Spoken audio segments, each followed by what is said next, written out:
Animals in Space, A Brief History by Sam O'Nilla. Let's check it out.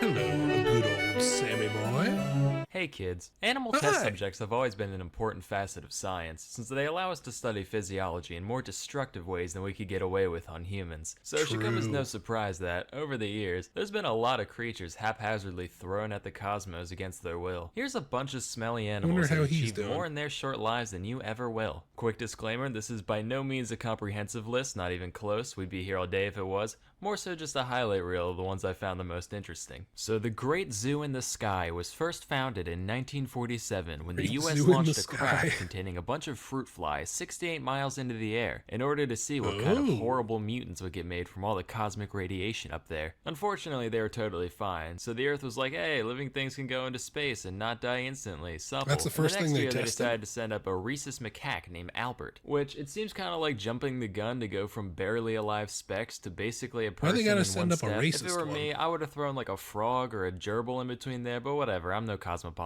Anyway, Albert died of suffocation on the way up and never really made it to space alive. Fun fact, this rocket was actually a V-2 missile stolen from the Germans after World War II. So just in case any of you have any sympathy for those Nazi characters, they're technically responsible for the death of a poor innocent space monkey. Pretty condemning if you ask me. He's not innocent, he was a US racist. Felt pretty bad about it, so they decided to deal with their grief by naming the next monkey Albert II. Albert Pretty unhealthy II. coping mechanism according to my shrink, but she also Speaking thinks Punk is of dead, so animals, what does she know? This hi, Albert Dexter. actually made it into Always space know alive through when a I'm grand effort incorporating live. all the incredible cutting-edge technology that the atomic likes era to had to jump offer. right And into my after all screen. that, they goofed on the parachute, so Albert II turned into a fine red mist on impact, which just goes to prove the age-old adage, you can lead a monkey to space, but you can't make him land. There were a few more Alberts after this. Albert III fucking exploded. Albert IV made it up, but he had another tissue paper parachute. Adages are there about him? Heck, so he's out. Albert V, yet again,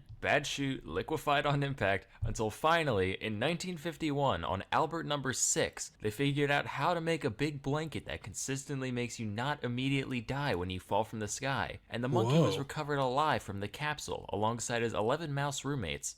Of course, he died 2 hours really when later, they but hey, figured out parachutes? Earlier that same year, Russia launched 2 little pupniks named Tsigan and just Dizzy, like, both of whom came back unharmed. These 2 were the first parachutes vertebrates from to ever space. leave Earth and come back alive. Then in 57, the Reds snagged another achievement by putting the first living thing into orbit, besides the bacteria clinging to Sputnik 1, but they're losers, we don't talk about them. Specifically, they launched one brave and daring dog from the streets of Moscow, Otis or probably the something? most famous animal to ever go into space. You know its name well. That dog is, of course, Airbud. Unlike those other guys we talked about, Laika was never planned to be recovered intact, since we barely knew how to put something into orbit by this time, let alone bring it back. But they still wanted to make sure she stayed alive long enough to at least reach space. So before the mission, they put her through the most rigorous canine space camp that Russia had to offer, throwing her in a centrifuge for a while to get her used to G-force, making her cage progressively smaller to get her used to cramped spaces, which made her just not shit anymore at all, but that's a different story. They also switched her diet to a special high nutrition gel that she would have eaten after takeoff, you know, had her brain not crapped out from overheating within the first few hours. In 59, the US strapped 2 monkeys to the nose cone of a Jupiter missile and actually got them back alive afterwards, which is crazy mostly because these things withstood 38 Gs of acceleration. For context, that's the force that makes even trained pilots lose consciousness times 4, or this thing times 12, or roughly the same force experience when you realize that's not a normal speed bump, but one of those evil tiny ones that ruin your life. You know the ones. Well, that's what you get for doing 25 near a hospital, Sam. Well, hey, good thing I'm already here considering the ballistics test that just went down between the roof of my car and my frickin' skull.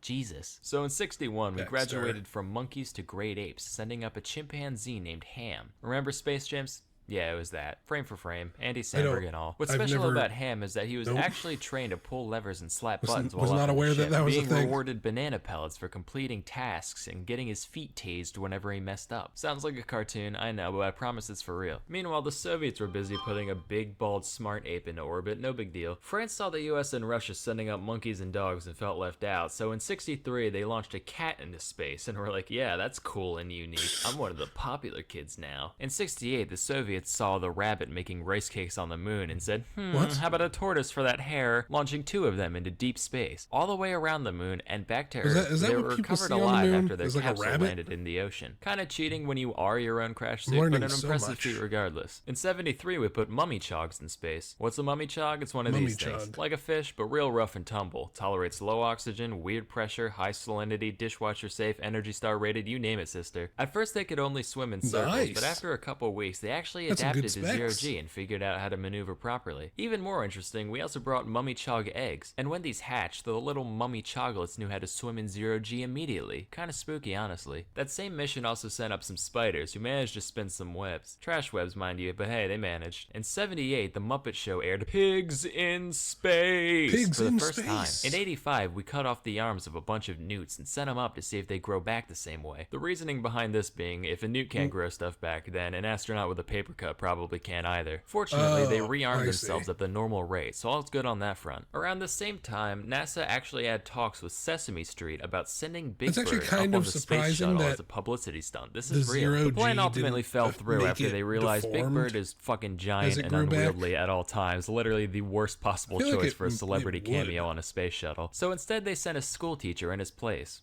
And then the Challenger fucking exploded. Let me reiterate. There is Yeah. a timeline not too far from this one where Big Bird is a casualty in the single worst astronautical disaster in history. A tiny evil part of me almost wishes that happened. Like, that's just so indescribably absurd. In the early 90s, we sent up some baby jellyfish to grow up in space just for laughs. They figured out how to maneuver just fine, but when we brought them back down, they literally didn't have a concept of gravity and couldn't orient themselves properly in their new environment. Which, Really? being a jellyfish is the easiest thing there is. You just kind of exist, maybe squirm a little now and then. So when you manage to somehow mess that up, you know things have gone seriously wrong. In 2003, the US sent up a bunch of invertebrates, including silkworms, spiders, carpenter bees, and harvester ants. Whoops, they exploded. In 07, some tardigrades went up, totally exposed to the vacuum of space for 10 days, which, surprise, surprise, they were fine. On that same mission, a Yeah, cockroach good old gave birth, tardigrades. creating the first organism that we know of to ever have Oh been my God. conceived outside of Earth. And finally, in 2018, Elon Musk sent a big basket of mice to the International Space Station. Just, you know, 'cause he can. So those are just a Why? handful of God's creatures who got to experience the majesty I was unaware of of not this. knowing up from down. If you're like me, you're probably a little jealous. Why does an ugly ape get to go into space, but I don't? I wish to bear witness to the music of the spheres firsthand, in a way that a lower creature could never appreciate. You know why you feel like that? Because you're a nerd. And what better way to fill that space-shaped yeah. space in your shriveled nerd heart than a vast collection of high-quality documentaries? That's why you need to try Curiosity Stream. Curiosity Stream was founded by the dude Everybody behind go- the Discovery go Channel, like and it's an and- absolute treasure and trove if you're someone favorite like and me who comment and- feeds off useless and knowledge bob like a it loach and sucking bib it algae and off a Curiosity fish tank. Stream. And with over 2,400 titles, Well, that was a good video.